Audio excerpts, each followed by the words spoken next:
Anytime any Baha'i anywhere in the world is being mistreated, abused, or their rights are violated, I want my voice to be heard.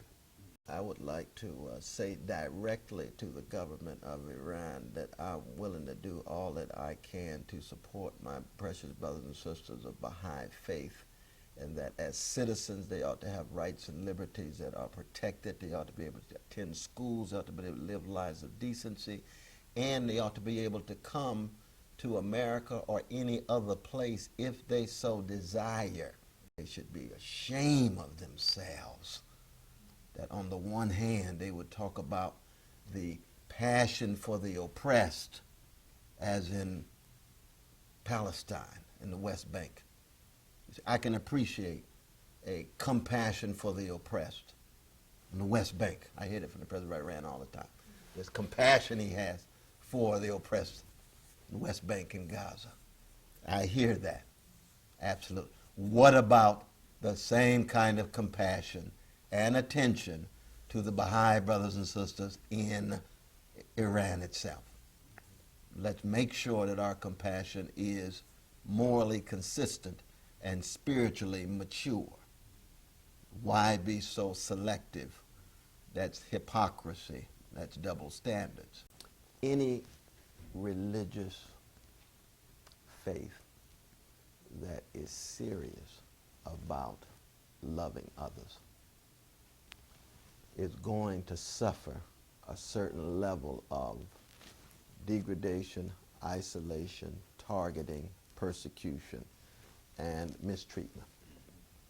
And I think the history of the Baha'i Faith is the history of a people at their best who have been willing not just to give lip service to abstract notions of tolerance, but actually to bear witness with their hearts, minds, and souls and bodies to compassion for others across the board.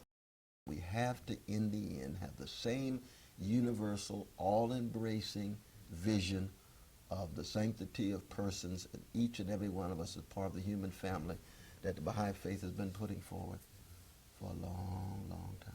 We want the world to know that their destiny is inextricably connected to our destiny here in the United States. And I say that as a Christian, I say that as a professor at Princeton, I say that as a writer, I say that as a freedom fighter, and I say that as one who loves the rich history, past and present, of Iran as a country.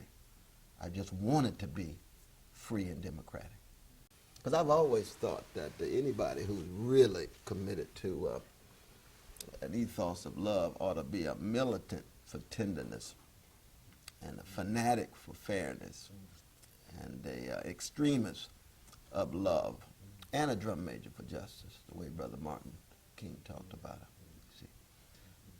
And I see that at work in the rich prophetic traditions of a Baha'i faith. That's part of the grounds of my profound respect for